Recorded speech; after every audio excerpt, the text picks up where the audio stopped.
다 같이 성경을 들고 일어서시기 바랍니다. 봉독해 드릴 하나님의 말씀은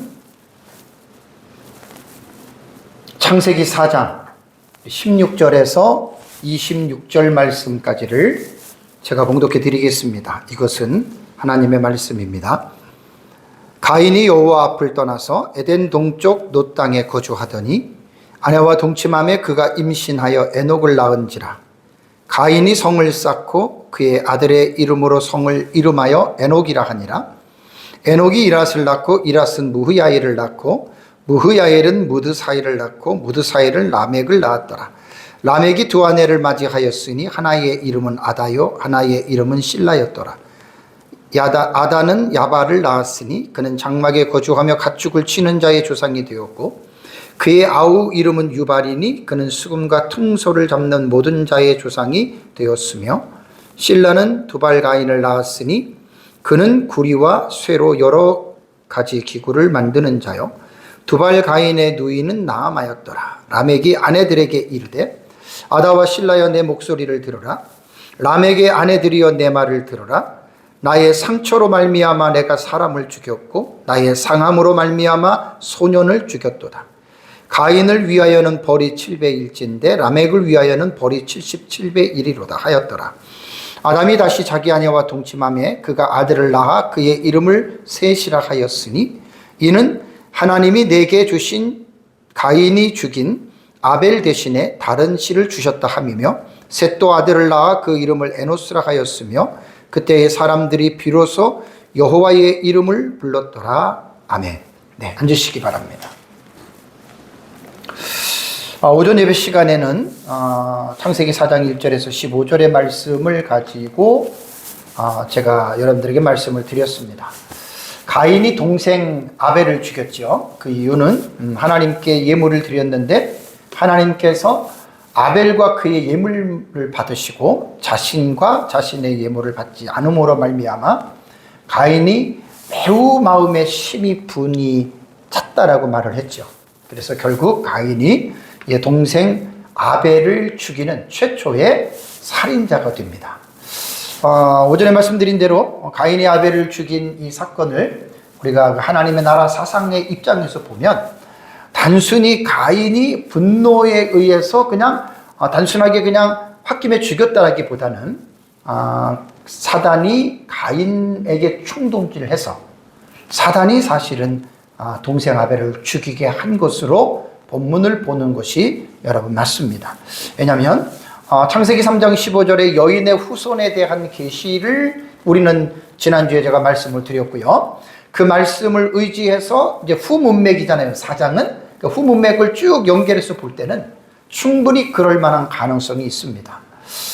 사단은 아담과 하와가 범죄하고 에덴 동산에서 하나님으로부터 저주의 선고를 받을 때에 그 자리에 사단이 있었습니다. 그래서 사단은 그 말을 주의 깊게 들었을 것이고 하와가 낳는 그 여자의 후손이 자신의 머리를 상하게 할 것이라고 하는 이 부분을 분명하게 알고 있었고요.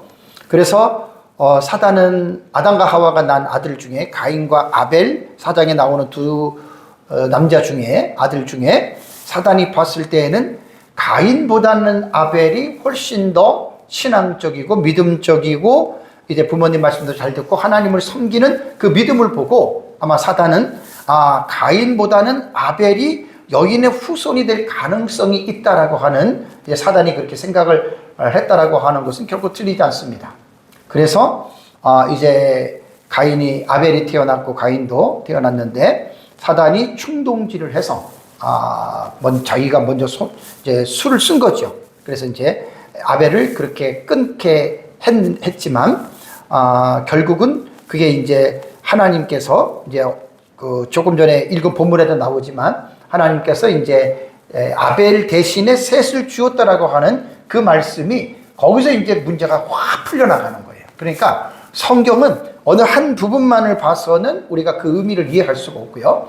전체적인 전후 문맥을 통해서 성경의 글의 의미를 파악해서 앞뒤를 연결해서 읽으면 충분히 우리가 읽고 있는 어떤 그 텍스트에 대한 본문의 의미를 우리가 충분하게 깨달을 수가 있습니다. 그래서 이번 시간에는 이제 16절부터 26절에 이어지는 말씀으로서, 이제 오늘 본문에는 하나님의 나라의 백성과 세상 나라의 백성이 뚜렷하게 구분이 되는 이 부분에 대해서 오늘은 제가 여러분들에게 이번 시간에 이제 말씀을 드리려고 합니다. 창세기 4장에 나타난 이제 가인의 후손, 이제 이번 시간에 말씀드립니다. 가인의 후손과 셋의 후손에 대한 역사는 하나님의 나라의 사상으로 볼 때는 상당히 중요한 의의를 가지고 있습니다. 그게 뭐냐면, 가인의 후손을 볼 때에는 가인의 후손들은 이 세상의 임금인 사탄의 백성들의 족보로 보면 됩니다. 가인의 후손들이 이게 창세기 이제 노아 시대까지, 또 노아 시대 이후부터 쭉 해서 마지막 때까지 이게 이제 가인의 후손들에 대한 이 맥이요, 결국 불신자들. 그러니까 그들은 이 세상의 임금인 사탄의 자녀들로 보면 됩니다. 예수님도 복음을 전할 때에 너희는 너희 아비 마귀에게서 난다니라는 말을 했죠. 그러니까 사탄의 자손이라는 이야기예요. 그래서 가인의 자손은 결국은 그렇게 이 세상 끝날 때까지 신약성경까지 쫙 지금도 마찬가지 불신자들을 대신하는 사람들이잖아요. 이제 그렇게 이어져 나가고, 반면에 이제 셋의 후손들은 여인의 후손의 맥을 잇는, 곧 하나님 나라의 관점에서 볼 때는 상당히 중요한 택한 자들의 톨로트로 보면 됩니다. 족보로 보면 됩니다. 그래서 창세기 4장을 통해서 정확하게 이제 창세기 4장에서는 인류가 두 가지의 성향으로 이제 양분이 되는 거예요. 가인의 후손과 셋의 후손. 자, 이제 본문의 말씀을 통해서 한번 말씀을 함께 살펴보려고 합니다. 자, 그렇다면 이제 세상 나라의 백성인 가인의 후손들에 대한 이제 후예들의 삶이 4장 16절에서 24절까지 나오거든요. 그럼 이제 가인이 어떤 자인가에 대해서 한번 오늘 본문을 통해서 말씀을 한번 보겠습니다. 자, 창세기 4장 16절을 볼까요? 창세기 4장 16절을 보면은 가인이 여호와의 앞을 떠나서 동생을 죽이고 난 다음이에요. 하나님부터 저주의 선고를 받고 떠나서 에덴 동쪽 놋 땅에 거주하더니 그랬습니다. 놋이라고 하는 이 단어는 히브리어로 노드라는 단어입니다. 노드라고 하는 이 단어인데, 이건 고유명사로서 뜻이 뭐냐면 방랑을 뜻합니다. 방랑. 그러니까 가인이 여호와 앞을 떠나서 에덴 동쪽 방랑의 땅, 방랑하다라고 하는 그러한 땅에 거주했다라고 하는 말입니다. 그런데 여기에서 놋이라고 하는 이 곳은요, 가인이 여호와 앞에서 떠나서 거주했던 장소이기는 하지만 학자들의 주석에 보면 어느 곳인지는 정확하게 알 수가 없다 그래요.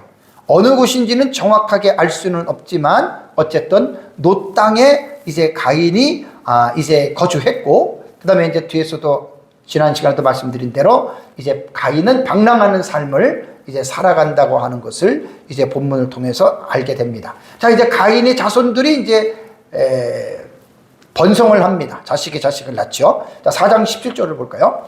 4장 17절을 보면은 아내와 동침함에 그가 임신하여 누구를 낳습니까? 에녹을 낳습니다. 에녹을 낳고 가인이 성을 쌓지요.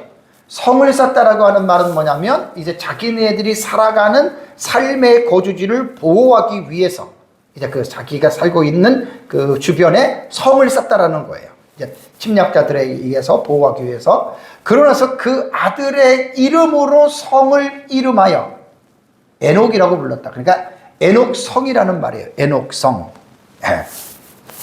그래서 이제 본문을 통해서 우리가 이게 보면은 가인은 사실은 이제 자기 자신의 아내와 동침해서 에녹을 낳았는데 그것은 하나님의 은혜입니다. 그러니까 그것을 어떻게 보면 아냐면 오전에도 말씀드린 대로 창세기 4장 1절을 다시 여러분들이 보시면 아담이 그의 아내와 동침하여 하와가 임신하여 가인을 낳았잖아요. 그죠? 가인을 낳았을 때 아담이 뭐라고 했냐면 내가 여호와로 말미암아 등남하였다. 그러니까 아담은 하나님에 대한 신앙이 분명했던 사람이었습니다.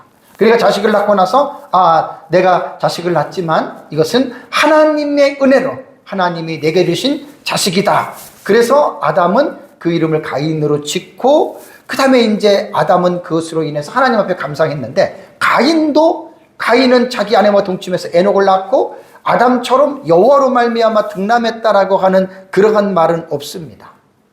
다만 4장 17절에서 여러분 우리가 볼 수 있는 것은 가인은 성의 이름을 질 때 아들의 이름으로 에녹성이라고 진 것을 볼 때에는 앞으로 이제 성경을 5장부터 쭉 여러분과 성경을 보면 알겠지만 여인의 후손들의 삶을 보면 그 삶이 하나님 중심의 삶을 삽니다. 하나님 중심의 삶, 그 다음에 하나님의 말씀을 순종하는 삶, 완전하진 않지만 그렇게 이제 쭉 해서 처음에는 조금 희미하지만 아브라함 때 내려가면은 정확하잖아요. 아브라함, 이삭, 야곱, 그 다음에 이제 모세, 그 다음에 이제 이스라엘 그 사회가 쭉 연결되는 그런 과정들을 볼 때 하나님의 자녀들은 곧 셋의 후손들은 하나님의 은혜를 아는 사람들이에요. 그래서 하나님의 은혜를 알고 또 하나님 앞에 감사하는 하나님 중심의 삶을 사는 거라는 거예요. 그러니까 여기서 가인이 에녹을 낳고 에녹성이라고 이름을 부른 것으로 봤을 때 가인의 삶은 하나님 중심의 삶이 아니에요. 이걸 가리켜서 우리는 인본주의 혹은 인간 중심의 삶을 살았다라고 하는 것을 이제 볼 수가 있습니다. 자, 그러고 나서 이제 가인의 후손 에녹이 또 자식을 낳으면서 이제 쭉 한번 또 그들의 족보를 한번 보겠습니다. 여기서 요거 한번 내가 다시 좀 설명을 하고 넘어가야 되겠네요. 자, 가인의 자손들은 이제 이렇게 해서 뒤에 보면은 다 이제 인간 중심의 이제 그런 삶을 사는데 하나님의 자녀들, 곧 셋의 후손들은 어떻게 사느냐? 26절은 뒤에서도 제가 말씀을 드리겠지만 셋도 이것은 이제 아담의 아들입니다. 셋도 아들을 낳고 이름을 에노스라고 했죠. 그때 비로소 여호와의 이름을 불렀더라라는 말이 나옵니다. 여기서 여호와의 이름을 불렀더라라고 하는 말은 뭐냐면 하나님을 찬송했다라는 말입니다. 곧 하나님을 신앙적으로 고백하면서 살았다는 말입니다. 그러니까 우리가 이제 그 성경을 보면은 4장이니까 이제 인류 역사가 시작되는 지금 초기잖아요. 초기이기 때문에 그 전에 많은 자료들은 없지만 어쨌든 이제 셋이 아들을 낳았는데 에노스라 낳고 에노스 때에 비로소 사람들이 여호와의 이름을 불렀다라는 말입니다. 자, 여기에서 이제 아까 말씀드린 대로 하나님의 자녀들은 어떻게 사느냐? 그는 창세기나 쭉 성경 전체 좀 신약 시대에도 우리가 이제 예배를 드리며 하나님을 섬기듯이 옛날부터 다 그렇게 살았습니다. 자, 창세기 12장 8절을 보면은 아브라함의 이야기거든요. 거기서 베델 동쪽 산으로 옮겨 장막을 치니 서쪽은 베델이요 동쪽은 아이라. 그가 그곳에서 아브라함이 그곳에서 어떻게 해요? 여호와께 제단을 쌓고 뭐 했습니까? 여호와의 이름을 부르더니라는 말입니다. 그러니까 에노스 때의 사람들이 여호와의 이름을 불렀다라는 말은 아브라함 주로 쭉 뒤로 넘어가면 아브라함도 그렇게 했다는 말입니다. 어느 지역에 가서 어떤 일을 할 때 단을 쌓고 제단을 쌓고 거기에서 여호와 이름을 불렀다라고 하는 건 오늘날로 말하면 예배하는 거예요. 하나님 예배하고 하나님 섬기는 겁니다. 창세기 13장 4절에도 그가 아브라함이 처음으로 제단을 쌓은 곳이라 그가 거기서 여호와의 이름을 불렀더라. 이게 셋의 후손들의 문화입니다. 가인의 후손들의 문화는 이제 뒤에서 보겠지만 인간 중심에다가 죄악에 대한 그 삶이 계속해서 점점 증가해요. 죄에 대한 모습들이. 그러나 이제 셋의 후손들의 문화는 그렇지 않습니다. 여호와의 이름을 부르는 이제 그러한 삶을 살아간다라고 하는 말을 이제 우리가 보게 됩니다. 그러면 이제 창세기 이제 4장 18절에서 22절을 보면은 가인의 후손이잖아요. 가인의 후손. 자, 가인이 에녹을 낳았다 그랬잖아요. 에녹이 이랏을 낳고 이랏은 무흐야엘을 낳고 무흐야엘은 무드사엘을 낳고 무드사엘은 라멕을 낳았으니 라멕이 어떻게 해요? 자, 두 아내를 취했습니다. 하나의 이름은 아다요, 하나의 이름은 실라였더라. 아다는 야발을 낳았으니 그는 장막에 거주하며 가축을 치는 자의 조상이 됐고 그의 아우의 이름은 유발이니 수금과 퉁소를 잡는 자의 모든 자의 조상이 됐다. 실라는 두발가인을 낳았으며 그는 구리와 쇠로 여러 가지 기구를 만드는 자요 두발가인의 누이는 나아마였더라. 창세기 4장 18절에서 22절을 가계도로 보면 간단합니다. 가인이 에녹을 낳았어요. 에녹이 이랏을 낳고 이랏이 무후야엘을 낳고 무후야엘이 무드사엘을 낳고 무드사엘이 라멕을 낳았는데 라멕은 두 아내를 취한다 그랬습니다. 두 아내를, 아다와 실라죠. 아다는 야발과 유발을 낳았는데 야발은 목축업의 조상이 되고 유발은 음악의 조상이 되고, 실라라고 하는 이 아내는 두발가인을 낳습니다. 이 두발가인은 금속 가공 기술의 조상이 되고 나아만은 두발가인의 누이라고 했죠. 그러니까 4장 지금 17절에서 지금 17절에서 22절까지를 여러분 쭉 보면은 에녹의 후손들, 곧 가인이잖아요. 가인의 후손들이 이렇게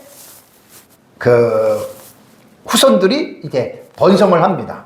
자, 그러면 여기서 이제 요 본문의 말씀을 가지고 이제 가인의 후손들의 삶이 어떻게 사느냐에 대한 이 부분에 대해서 여러분 말씀을 드리겠습니다. 아까 이제 말씀드린 대로 가인은 이제 인간 중심이잖아요. 그죠? 이제 에녹성이라고 하는 그 하나님 중심이 아닌 인간 중심의 삶을 살았고, 그 다음에 나서 이제 그 가인의 후손들의 삶을 보면서 이제 그들이 어떠한 삶을 살았는지에 대해서 보겠습니다. 4장 19절을 보면은요, 라멕이 두 아내를 맞이하였으니 하나의 이름은 아다요, 하나의 이름은 실라였더라. 최초의 중혼자입니다. 중혼이라고 하는 말은 다른 여인을 취했다라는 말입니다. 자기 부인 외에 또 다른 여인을 취했다. 그래서 일부 다처제의 시작이 라멕, 그러니까 가인의 손자가 되죠. 이 라멕에 의해서 훨씬 더 밑이죠. 이거는 손자가 아니라 고손자 상태죠. 그래서 라멕이 두 아내를 맞이했는데 이 가인의 후손들을 볼 때에는 최초의 이제 중혼자가 됐습니다. 여러분 성경을 보면은 마태복음 19장 4절과 6절에도 보면은 예수님께서 그런 말씀하셨죠. 하나님께서 사람을 지으셨는데 일부 일처제를 살도록 하나님께서 사람을 지으셨다라고 예수님 말씀을 했습니다. 그러니까 라멕이 두 아내를 취했다라고 하는 말은 여기에서부터 하나님이 정해놓으신 법들을 어기는 거예요. 그리고 인간 중심으로 죄는 계속해서 점점 증가가 되는 삶을 삽니다. 그 다음에 이제 창세기 4장 20절을 보면 아다는 그랬습니다. 야발을 낳았다 그랬죠. 그죠? 아들 야발을 낳았는데 장막에 거주하면서 가축을 치는 자의 조상이 됐다라는 말이 나옵니다. 그러니까 인간의 문화가 점점 발전하기 시작하는데 여기에서 이제 가축을 치니까 이것이 어떻게 보면 목축업의 조상이 됐다 이렇게 말을 하는 거고요. 4장 21절에는 그의 아우 이름은 유발이다. 그러니까 아다가 낳은 아들이에요. 야발과 유발. 유발은 수금과 퉁소를 잡는 모든 자의 어떻게 해요? 조상이 됐다라는 말을 합니다. 수금과 퉁소는 악기입니다. 악기인데 인간의 감정을 표현할 때 악기를 가지고 많이 사용을 하죠. 중요한 것은 음악이 어떻게 사용이 되어지느냐가 하는 것이 여러분 중요합니다. 예를 들자면 하나님의 영광을 위해서 사용하는 음악이 있고, 또한 인간의 감정을 달리기 위해서 혹은 인간의 어떤 부정적인 측면으로 본다면은 어떤 인간의 타락한 어떤 감성을 막 자극하는, 막 광란을 부추기는, 그게 부정적으로도 음악이 사용될 수가 있는 거예요. 그러나 음악이 다 부정적인 것은 아니죠. 긍정적인 면이 있습니다. 음악은 사람들의 마음을 순화시키고 상당히 좋은 역할을 합니다. 그러나 부정적으로는 안 좋은 면도 있다는 이야기죠. 여기서 이제 유발이 수금과 퉁소를 잡았다라고 말을 할 때에는 하나님을 믿지 않는 사람들에게 있어서는 음악이라는 게 어떻게 사용이 되냐면 하나님을 떠난 인간들에게는 두려움과 불안이 존재하잖아요. 그러면 그 두려움과 불안이, 인간은 죄인이기 때문에 이런 연약한 것들이 다가올 때에는 믿음 있는 사람들은 하나님 앞에 나가 기도합니다. 하나님을 찬송합니다. 그러면 어두웠던 마음, 불안했던 마음들이 우리가 하나님께 예배하고 기도함으로 말미암아 우리 인간의 마음들이 밝아지잖아요. 근데 하나님을 믿지 않는 사람들은 마음이 답답하고 불안하고 우울할 때 그들은 음악을 통해서 그 인간적인 그런 것들을 달래기 위해서 음악을 한다는 거예요. 그래서 제가 조금 전에 말한 대로 음악이라고 할 때는 중요한 것은 뭐냐면 그 음악이 어떻게 사용되느냐가 하는 이것이 여러분 중요하다라고 제가 말씀을 드린 겁니다. 가인의 후손들은 하나님을 믿는 사람들이 아니었기 때문에 분명히 이들은 인간의 감정을 달래기 위한 그런 용도로 음악을 사용했다라고 보면 됩니다. 다음에 4장 22절을 보면은요, 신라는 두발가인을 낳았다. 람에게 또 하나의 아내 신라가 두발가인을 낳는데, 두발가인은 어떤 자이냐가 구리와 쇠로 여러 가지 기구를 만드는 자요라고 이렇게 성경에는 말을 하고 있습니다. 그러니까 인간이 어떤 금속 가공 기술을 통해서 인류 문명을 발전시켜 나가는 거예요. 목축업 또한 음악 이런 것들을 통해 가지고 사람들이 모여서 살다 보니까 인간의 문화가 하나하나 형성이 되기 시작하잖아요. 그래서 여기에서 이제 구리와 청동은 인간 문명에서 필요한 각종 기구를 만들게 됩니다. 그래서 그런 기구를 만들어서 이제 삶을 편리하고 유용하게 하는 데에 이제 기구들을 만들어서 사용을 했습니다. 그래서 구리와 청동은 정말 이렇게 인간의 삶에 있어서 상당히 많은 어떤 좋은 그런 역할을 했는데, 그렇다고 해서 그렇다면 금속이 가공하는 이 기구들이 다 좋은 면으로만 쓰여졌느냐? 그렇지 않습니다. 나쁜 용도로도 이것이 사용이 되죠. 그것이 바로 뭐냐면 무기입니다. 무기라고 하는 말은 뭐냐면 상대방을 해할 때 사용하는 도구잖아요. 칼을 만들거나 화살을 만들거나 그렇게 해가지고 이제 인간 사회 속에서 상당한 어떤 그러한 불행한 삶을 이제 이렇게 이끌어가는 그런 것들을 여러분 우리가 성경을 통해서 여러분 볼 수가 있습니다. 자, 그리고 나서 이제 4장 23절을 보면은요, 창세기 4장 23절을 보면 라멕이 아내들에게 말을 합니다. 이르되 뭐라고 얘기를 합니까? 아다와 실라여 내 목소리를 들으라. 자기 두 아내에게 말하는 거예요. 라멕의 아내들이여 내 말을 들으라. 나의 상처로 말미암아 내가 사람을 어떻게 해요? 죽였고 나의 상함으로 말미암아 소년을 죽였도다. 라멕이 사람을 죽이는 거예요. 살인을 하는 거예요. 여기서 우리가 본문에서 볼 수 있는 것이 내가 사람을 죽였고 소년을 죽였다. 한 사람입니까? 두 사람입니까? 뭐 한 사람이라고 해석하는 사람도 있고 두 사람이라고 해석하는 사람이 있는데, 히브리어의 그 평행법에 따르면 사람과 소년은 같은 사람을 이렇게 사람과 소년으로 이렇게 표현했다라고 하는 이런 히브리어 평행법으로 볼 때에는 같은 사람으로 볼 수가 있습니다. 뭐 한 사람인지 두 사람인지 거기에 대해서는 성경을 보면서 해석하는 그런 입장에서 그런 뭐 서로가 또 보는 관점에서 하나나 둘이를 볼 수가 있는데, 어쨌든 중요한 것은 뭐냐면 라멕이 사람을 죽였다는 거예요. 그래도 소년을 죽였다는 거예요. 그러고 나서 24절을 보시면은요, 라멕이 이런 말을 합니다. 가인을 위하여는 벌이 7배일진데 라멕을 위하여는 벌이 어떻게 해요? 77배 1이라는 이런 말을 합니다. 여기 여러분 이 말의 의미는요, 우리가 잘 생각을 해야 됩니다. 가인이 사람을 죽였을 때에는 가인을 죽이는 자는 벌이 7배라고 말한 것은 가인이 한 말이 아니에요. 하나님이 하신 말이에요. 하나님께서 범죄자인 가인을 보호하시고 그것은 범죄자 가인만 보호하는 게 아니라 그 주변 사람들의 무차별한 살인을 막기 위한 하나님께서 내리신 금령이거든요. 그건 하나님께서 친히 가인을 죽인 자는 벌이 7배라고 말을 했는데, 오늘 본문에서 말하는 것은 하나님이 말한 것이 아니에요. 라멕이 자기 스스로가 말한 거예요. 그러면서 자기의 그 조상인 가인을 죽이는 자는 하나님이 벌이 7배라 그래서 가인을 살렸지만 라멕을 위하여는 벌이 77배라고 하는 말은 자기가 하는 말이에요. 자기가. 그러니까 여기서 우리가 뭘 볼 수 있냐면 라멕은 가인에게 적용되었던 가인을 죽이는 자는 벌이 7배라고 하는 말을 왜곡해서 지금 자기 마음대로 자기 멋대로 77배의 벌을 내릴 것이라고 하는, 여러분, 이러한 말을 지금 라멕이 하고 있다는 거예요.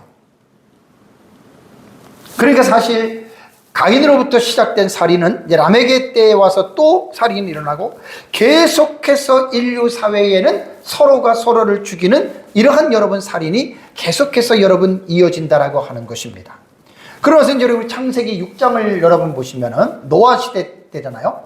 창세기 6장 5절과 7절을 보면 여호와께서 사람의 죄악이 세상에 가득한가, 그 다음에 그의 마음으로 생각하는 모든 계획입니다, 항상 악할 뿐임을 보시고, 노아 시대에는 이랬다는 거예요. 노아 시대에 모든 사람, 어린아이부터 어른이 이르기까지 모두가 다 항상 악한 그런 삶을 살았다.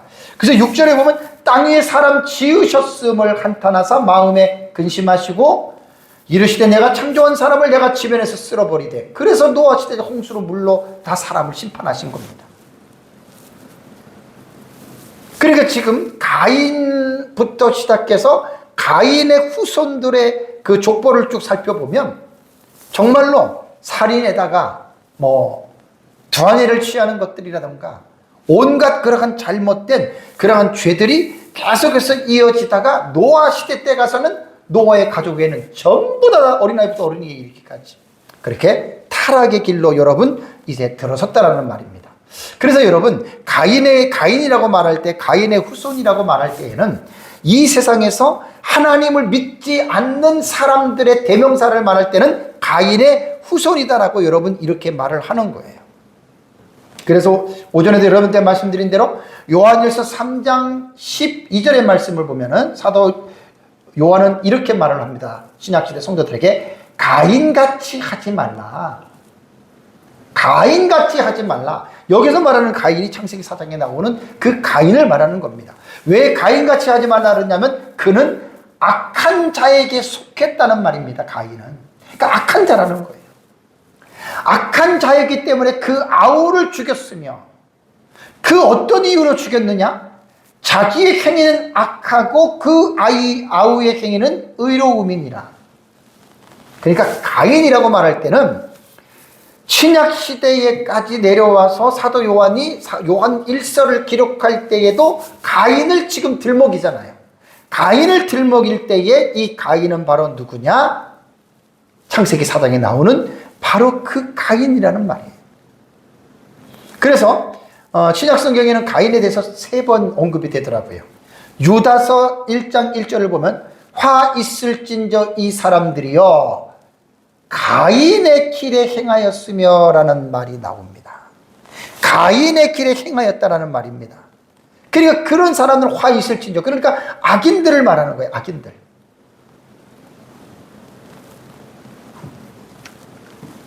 그래서 우리는 성경을 통해서 창세기 4장에 가인의 후손이라고 말을 했을 때에는 바로 악인의 대명사다. 이것이 신약 시대까지, 아니 이제 뒤에서 말씀드리지만 인류 종말의 시대까지 가인의 후손들이 쫙 이 세상의 마지막 심판 때까지 존재합니다. 그게 바로 불신자들입니다. 그리고 이제 반대로 하나님의 나라의 백성인 셋의 후손을 한번 보겠습니다. 24절까지는 이제 가인의 후손들에 대해서 설명을 했고요. 이제 25절에서 26절을 보면 제가 지난주도 설명했고 오전 예배도 설명했고 바로 그 본문입니다. 자, 아담이 다시 자기 아내와 동침하며 그가 아들을 낳아 그 이름을 셋이라 하였으니, 여기까지만 보면은 가인을 낳고 아벨을 낳듯이 셋을 낳구나 하는데 그 다음에 묘사하는 말을 잘 보셔야 돼요. 이는 하나님이 내게 가인이 죽인 아벨 대신에 다른 씨를 주셨다. 그 다른 씨가 셋이라는 말이에요. 가인이 죽인 아벨을 대신해서. 그래서 셋을 낳는데 그 셋도 아들을 낳았어요. 이름을 에노스라고 불렀어요. 지었어요. 이 에노스 때에 사람들이 비로소 여호와의 이름을 불렀더라. 지난주에 다 설명했고 이번 오전에도 또 설명했고, 그러니까 성경은 문맥별로 다 이게 연결하면 이 부분이 무엇을 말하는지에 대해서 분명히 여러분 우리는 이해가 될 수가 있습니다. 그래서 세세 후예들은 여호와의 이름을 불렀더라라고 하는 여러분 이 말씀을 볼 때에 아벨을 대신해서 주신지라고 이야기를 했잖아요. 그래서 이 부분에 대해서는 정말 우리가 충분히 이제 하나님의 자녀들의 이 족보다라고 하는 것들을 우리는 세세 후손들을 통해서 여러분 우리가 충분하게 볼 수가 있습니다. 그래서 여기 보면은 그때에 사람들이 비로소 여호와의 이름을 불렀다라 그랬잖아요. 그죠?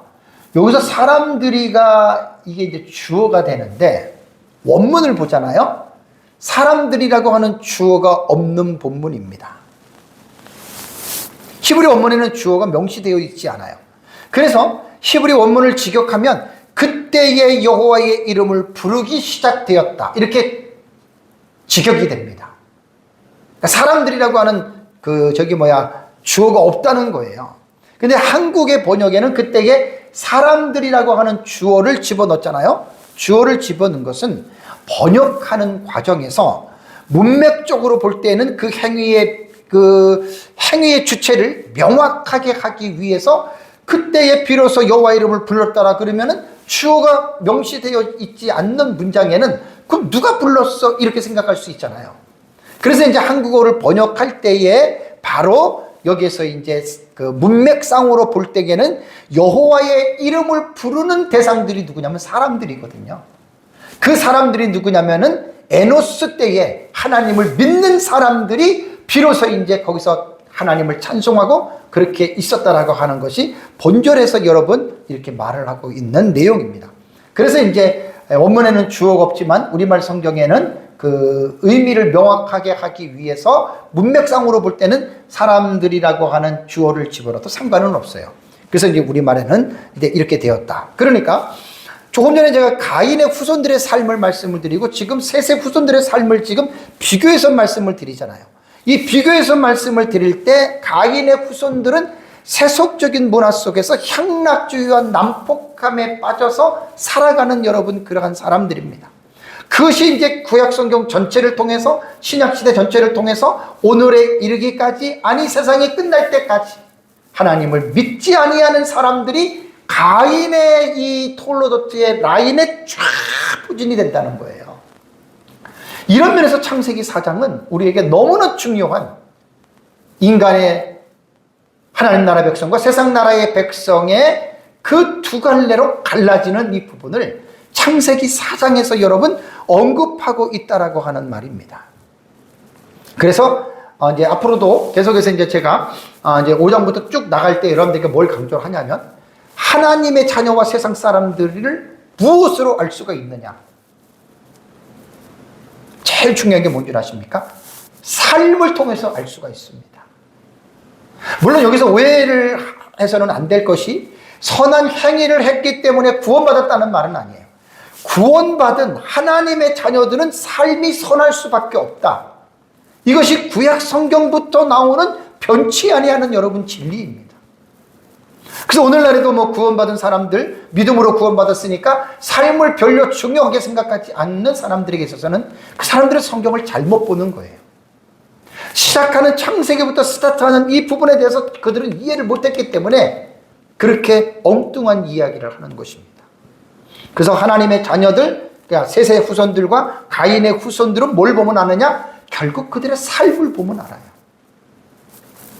근데 그걸 앞으로 성경을 쭉 풀어가면서 이제 이제 아브라함부터 시작되면 명확하게 나타났죠.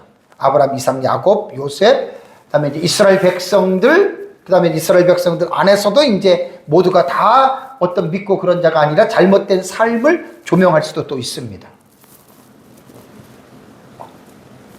그래서 우리는 성경은 오전에도 말씀드린 대로 문맥적으로 읽어야 돼요. 한 부분만 딱 잘라서 읽으면 안 돼요. 글과 글 사이의 의미를 정확하게 그래서 성경은 사실 한 통으로 있는 거예요. 한 통. 창세부터 계시록까지 하나로 연결된 내용이라는 말입니다. 하나님께서 왜 셋의 후손을 선택했는가? 궁금하시죠? 그냥 뭐 살다가 뭐 믿으면 믿고 안 믿으면 안 믿고 뭐 그럴 텐데 왜 하나님께서 아담, 셋, 그 다음에 에노스로 이어가는 왜 여인의 후손의 이 톨로도트를 하나님께서 이어가시는가? 성경을 통해서 대단히 중요한 지금 주제입니다. 그것은 앞으로도 계속 성경을 통해서 말씀을 드리겠지만 죄악된 세상에서 하나님의 말씀을 순종하는 의로운 삶을 살아가게 하기 위해서 하나님께서는 선택된 자들을 부르셨다는 거예요. 그게 이제 여인의 후손의 계시에서 톨로도트에서 쫙 연결이 되는 거예요.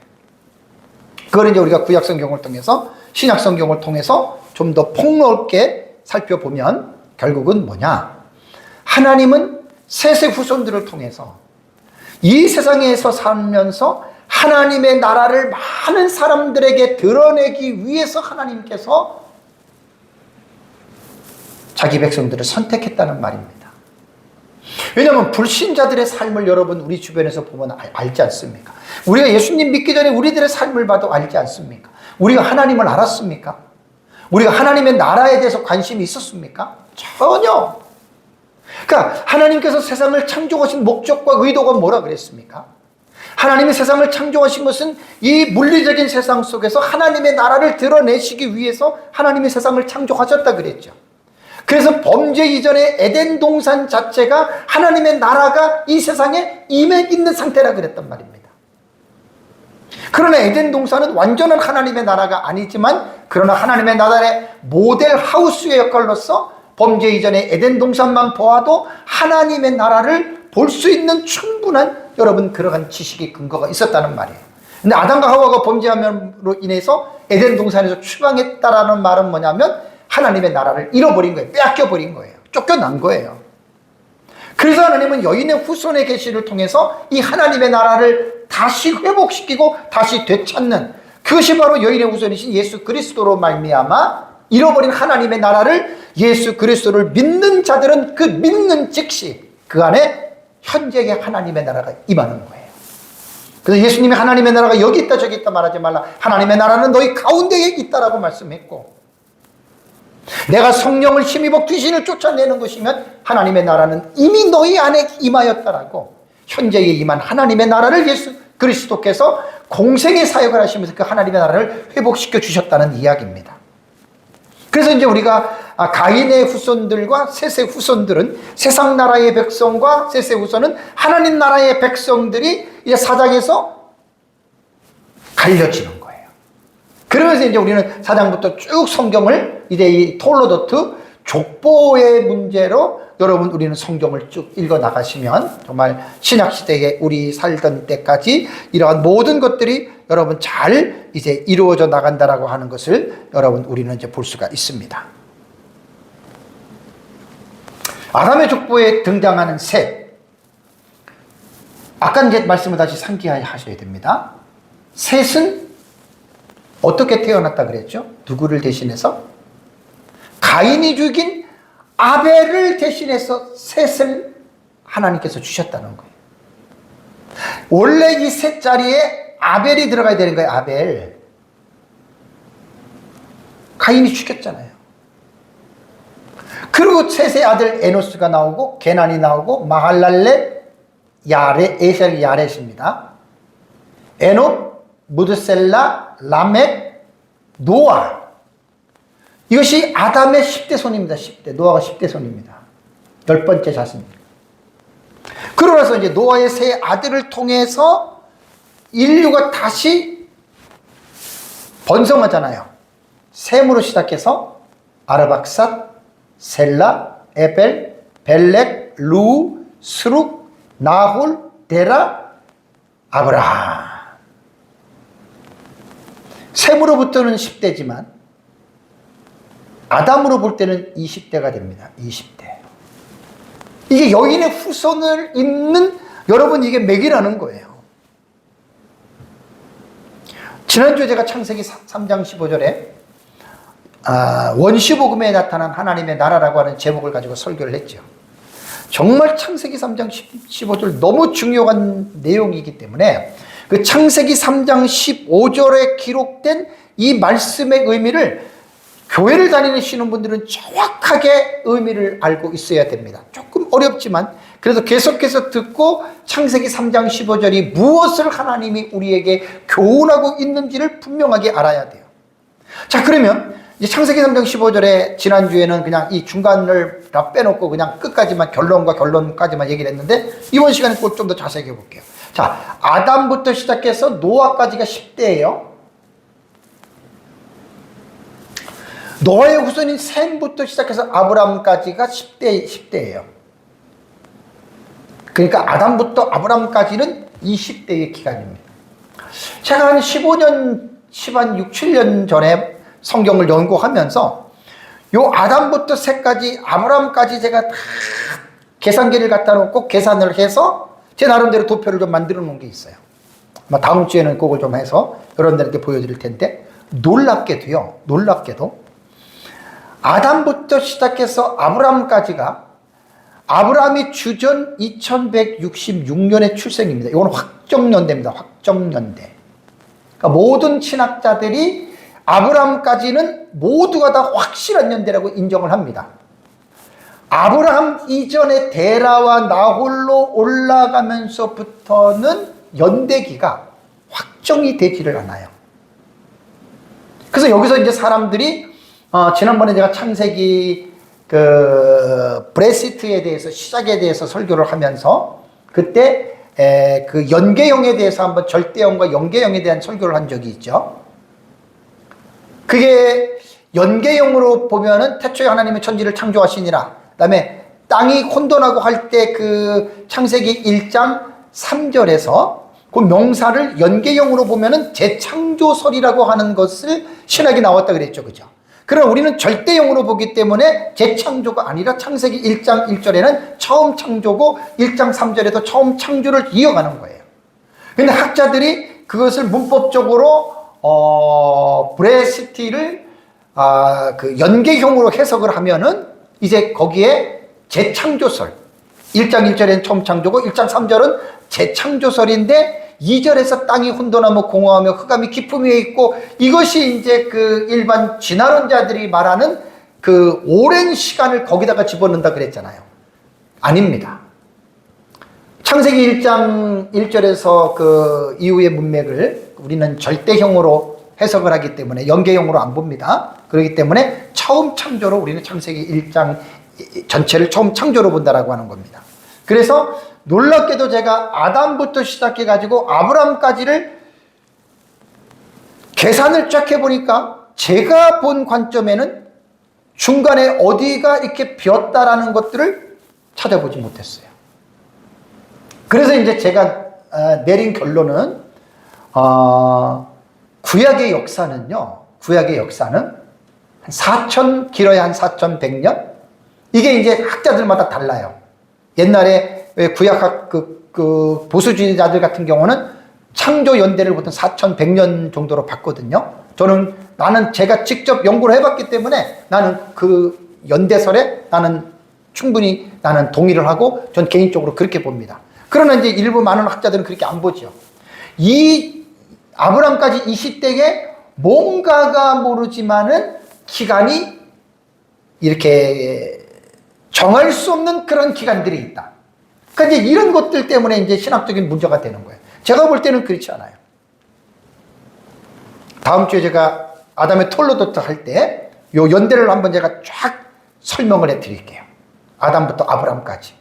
그래서 아브람이 주전 2166년이니까 구약 시대는 아담이 이제 930세까지 살잖아요. 요거 제가 나중에 이제 도표를 딱 보내드릴게요. 그러면 뭐 거의 제가 볼 때는 나는 이걸 확실하게 저는 그렇게 믿고 있습니다. 그러나 이제 기독교 안에서도 이제 현대 신학 안에서 유신 진화론이라고 하는 이 또 참 말도 되지 않는 것들을 따르는 신학들이 있어요. 현대 신학자들 같은 경우. 이제 그런 사람들은 이제 지난번에도 말씀드린 대로 재창조설로 또 끌고 가가지고 그건 말이 안 되는 거거든요. 자, 그러면 마태복음 1장 17절을 보시면, 마태복음 1장 17절을 여러분들이 보시면은, 마태복음 1장 10절엔 이런 말이 나오잖아요. 그런즉 모든 대수가 아브라함부터 다윗까지가 14대요. 다윗부터 바벨론으로 사로잡혀갈까지가 14대요. 바벨론으로 사로잡혀간 후에부터 그리스도까지가 14대더라라는 말을 합니다. 그러니까 마태복음 1장은 예수 그리스도의 족보를 말을 하는데, 아브라함과 다윗의 자손 예수 그리스도의 계보라. 마태복음 1장 1절에 나오잖아요. 아브라함과 다윗의 자손 예수 그리스도의 계보라. 이게 톨로도트라는 말이에요. 히브리어로는 족보라는 말입니다. 그래서 이제 이 마태복음은요, 1장 17절까지 보면은 딱 세 파트로 갈랐어요. 아브라함과 다윗까지 14대, 다윗부터 바벨론으로 포로로 잡혀까지 갈 때까지, 바벨론 포로 귀환부터 예수님 탄생 때까지 딱 이렇게 마태복음 1장에는 세 파트로 여러분 이렇게 기록을 했습니다. 그래서 첫 번째가 아브라함부터 다윗까지죠. 약 기간으로 말하면 1000년, 정확하게 말하면 한 1100년 정도가 됩니다. 아브라함이 주전 2166년에 태어났기 때문에 한 1150년 정도의 걸로 보면은 이제 나오는데, 아브라함부터 예수 그리스도의 족보를 그 마태복음 1장에는 42대로 계산했잖아요. 14대를 3개의 구간으로 해가지고 42개로 했는데, 여기서 이제 이 족보를 여러분들이 분명하게 이해해야 될 것이 뭐냐면, 결국 아브라함부터 예수 그리스도까지 약 2000년에서 2100년 정도가 걸리는 거예요. 기간이. 그러면 2100년 정도의 기간 동안에 대수가 42대밖에 안 되겠느냐. 어떻게 생각하십니까, 여러분? 2000년 동안에 정확한 대수를 계산하기가 정말로 어려운 것은 뭐냐면, 아브라함 같은 경우는 180년간 살았잖아요. 그죠? 그러니까 지금하고는 전혀 다른 거예요. 그러니까 어떤 시대마다 과거의 시대와 현대의 시대의 어떤 평균 수명도 다르고, 자녀를 낳는 시기도 달랐고요. 또 그리고 한 세대를 몇 살, 몇 년으로 규정하는 것도 사실은 여러분 이게 쉬운 일이 아닙니다. 그래서 마태복음에 기록된 42대는 아브라함부터 예수 그리스도까지의 대수를 정확하게 딱 맞춰서 말한 게 아니에요. 신학적인 의미를 담고서 42대로 이제 이렇게 마태복음에는 기록했다라고 하는 것들을 여러분들이 꼭 기억을 하셔야 됩니다. 그래서 마태복음 1장의 족보의 목적은요, 예수님이 아브라함과 다윗의 자손임을 보여주는 데 초점이 있는 것이지, 구체적으로 누가 누구를 낳고 해가지고 그 한 사람 한 사람을 정확하게 다 연결하지 않았다라고 하는 것, 여러분 이것을 꼭 기억하시고 여러분들이 말씀을 들으시면 됩니다. 자, 아브라함부터 다윗까지는 약 1000년, 1100년 정도의 기간이 되거든요. 한 세대를 25년에서 한 30년으로 잡으면은요, 이게 한 1000년의 기간이면은 뭐 한 40세대까지도 보더라고요. 어떤 사람은 33세대에서 40대까지를 보는데, 마태복음 1장 1절에서 6절은 14대로만 딱 했잖아요. 14대. 그러니까 이거는 하나의 신학적 의미예요. 충분히 더 많은 세대가 여기에 들어갈 수가 있는데, 성경은 그 세대, 아까 말씀드린 대로 세대를 정확하게 기술하려고 기록한 게 아니고 신학적인 입장에서 기록했다. 그래서 여기서도 보통 한 15대 내지 한 20대 정도가 여기에서 빠졌다고 봅니다. 20대면은 14대에서 어떻게 됩니까? 34대 정도가 나와야 되잖아요. 근데 이건 정확하게 계산이 불가능하기 때문에 그냥 여러분들에게 말씀을 드리는 거고요. 다음에 두 번째 그 세대가 뭐냐면, 다윗부터 바벨론 포로기까지입니다. 바벨론 포로기가 뭐냐면 586년에 이스라엘이 포로로 잡혀가잖아요. 첫 번째 포로는 605년입니다.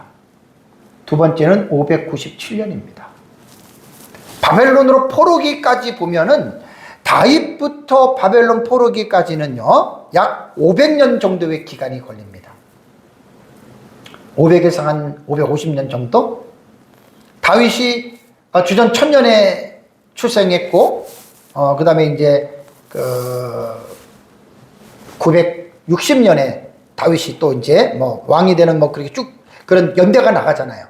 그래서 한 550년 정도의 그 기간 동안에 마태복음 1장 7절은 보세요. 솔로몬은 아비야를 낳고 아비야는 아사를 낳고 아사는 여호사밧을 낳고 여호사밧은 요람을 낳고 요람은 우시야를 낳고 그 다음에 우시야는 요담을 낳고 요담은 아하스를 낳고 아하스는 히스기야를 낳고 므낫세를 낳고 므낫세가 아몬을 낳고 그 다음에 요시야를 낳고 여고냐냐고 여기서도 유다 왕조의 거기에서 3명 정도가 빠집니다. 왕이 빠져요. 그러니까 정확하게 어떤 대수를 기록하려고 한 게 아니에요. 이건 지금 우리가 다윗부터 바벨론 포로까지는 유다 왕들의 지금 이름이잖아요. 유다의 왕들이 아달랴까지 하면 20명입니다. 20명. 아달랴를 빼도. 그러니까 이제 이런 것만 보더라도 벌써 한 3명, 4명 정도가 여기서 빠져 있는 거예요. 그래서 이것도 보면은 제가 본 자료에 의하면 최소한 14대까지를 말을 했으니까 500년만 보더라도 한 10대 내지 한 15대 정도? 아까 한 1100년에서 뭐 한 20대, 한 30대 빠졌다 그랬잖아요. 그거 반으로 치면 되는 거예요. 다음에 세 번째 기간이 어디냐면은 바벨론 포로부터입니다. 포로부터. 아까 이제 말한 대로 605년, 597년, 586년. 포로부터 그리스도까지. 그러니까 이것도 한 600년으로 따지면은 뭐 말 그대로 600년이 되고 580년으로 따져도 한 7, 80년 되잖아요. 그 그리스도까지. 여기서도 보면은 바벨론으로 잡혀간 후에 여고냐는 스알디엘을 낳고 스알디엘은 스룹바벨을 낳고 스룹바벨은 아비웃을 낳고 아비웃은 엘리야김을 낳고 엘리야김은 아소르를 낳고 아소르는 사독을 낳고 사독은 아킴을 낳고 아킴은 엘리웃을 낳고 엘리웃은 엘르아살을 낳고 엘르아살은 mat단을 낳고 mat단은 야곱을 낳고 야곱은 마리아의 남편 요셉을 낳았으니 마리아에게서 그리스도라 칭하는 예수가 나니라. 바벨론 포로부터 그리스도까지도 14대입니다.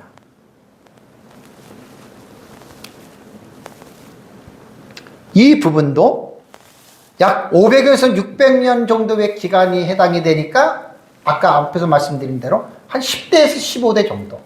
그러면 총 아브라함부터 예수 그리스도까지가 지금 42대인데요.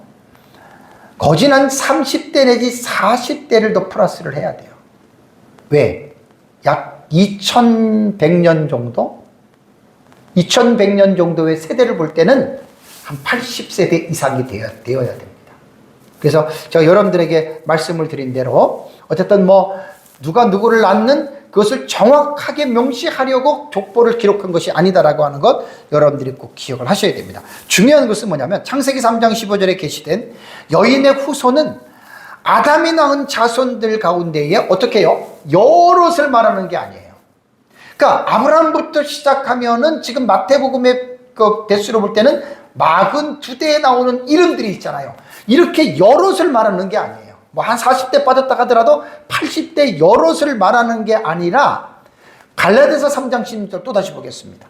이 약속들이라고 말은 여인의 후손에 대한 약속이거든요. 아브라함과 그의 자손들에게 말씀하신 것인데 여럿을 가리켜 그 자손이라고 하지 아니하시고 오직 한 사람을 가리켜 내 자손이라 하셨으니 곧 그리스도라. 그러니까 창세기 3장 15절에 여인의 후손이 내 머리를 상하게 한다라고 하는 그 여인의 후손은 여럿이 아니라 수백 명이라도 아니라 곧 한 사람인 그리스도라고 하는 것, 이 부분을 여러분들이 꼭 기억을 하셔야 된다라고 하는 말입니다. 그래서 창세기 3장 15절에 여인의 후손은 예수 그리스도의 탄생으로 말미암아 그 예언의 말씀이 어떻게 해요? 성취가 된 거예요. 그리고 이제 하나 남은 사건은 뭐가 남았다 그랬죠? 하나 남은 사실은 여인의 후손이 뱀의 머리를 상하게 하는 거.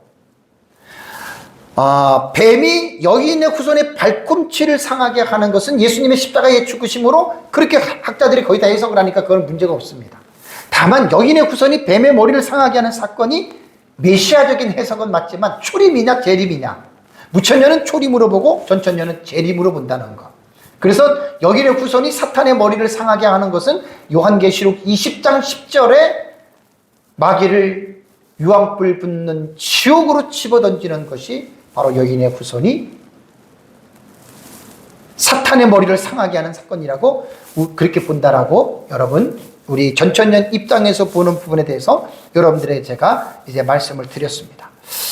사랑하는 성도 여러분, 창세기 4장에 기록된 가인의 후손과 셋의 후손에 대한 내용은 아담의 범죄 이후에 이 세상의 하나님의 나라의 백성들과 세상 나라의 백성들이 구분하는 분수령이 되는 거예요. 창세기 4장이.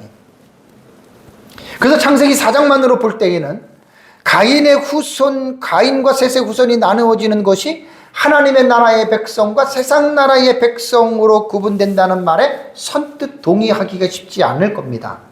어떻게 이거 4장을 보고 가인의 자손이 이렇게 되고 셋의 자손이 하나님의 나라 백성이 이게 후손들이 될 수가 있어? 라고 여러분 생각할 수가 있는데, 그래서 여러분 성경은 한 부분만을 가지고는 알 수가 없다는 거예요. 그래서 제가 여러분들에게 늘 강조할 때 성경은 문맥적으로 읽으시라는 말입니다. 문맥적으로. 글과 글 사이의 관계를 생각하는 관계를, 앞뒤의 관계를. 그래서 사실은 성경이 정말 어려운 겁니다. 창세기부터 계시록까지를 하나의 통으로 성경을 봐야 되거든요. 지난번에 제가 에덴 동산을 설교할 때 창세기 2장과 3장에 나타난 에덴 동산이 그 에덴 동산 거기서만 해석이 되는 게 아니잖아요. 범죄 이전의 에덴 동산과 범죄 이후의 에덴 동산과 장차 회복될, 미래에 회복될 에덴 동산, 그 다음에 마지막에 완성되는 에덴 동산은 바로 새하늘과 새 땅, 새 예루살렘, 천국입니다. 그러니까 성경은 정말 어려운 책이에요. 성경은 정말 어려운 책입니다. 그래서 성도들은 교육자들을 통해서, 목회자들을 통해서 성경을 잘 배우셔야 됩니다. 그것도 깊이 있게 배우셔야 됩니다. 성경을 모르면 하나님을 모르는 겁니다. 그래서 제가 이번 시간에도 하나님 나라의 백성과 세상 나라의 백성으로 갈라짐에 대해서, 이게 성경 전체를 지금 꿰뚫는 거기 때문에 짧은 시간에 이걸 일일이 다 말할 수가 없는 거예요. 그래서 이번 시간에 중요한 부분들을 여러분들에게 제가 설교를 하면서, 가인의 후손은 마지막 때에 이제 불신자들에 대한 이들로 나타나는 거고, 셋의 후손은 하나님의 나라의 자녀의 백성들로 이렇게 이루어집니다. 그래서 이제 그 구약 성경을 앞으로 계속 이제 창세기 이제 5장부터 다음 주부터 쭉 연결해 나가는데, 거기에서 불신자들의 삶이 다 하나님의 말씀을 거역하고 불순종하고 악하게 살고 그렇게 살고, 그러나 이제 하나님의 선택된 자들, 하나님 나라의 백성들은 살아가는 삶을 보면은 아름다운 그러한 삶으로 여러분 쭉 이렇게 이어지고, 이것이 신약시대 우리가 살고 있는 이 시대까지도 지금 이어지는 거예요.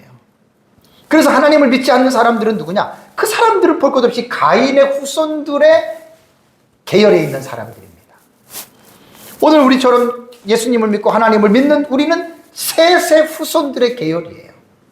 그래서 그 셋의 후손들의 계열은 우리처럼 주일날을 하나님의 날로 기억하고 하나님을 믿고 또 머무는 곳에도 우리는 하나님 앞에 또 하나님을 섬기면서 여러분 우리는 믿음으로 살아가고 있지 않습니까?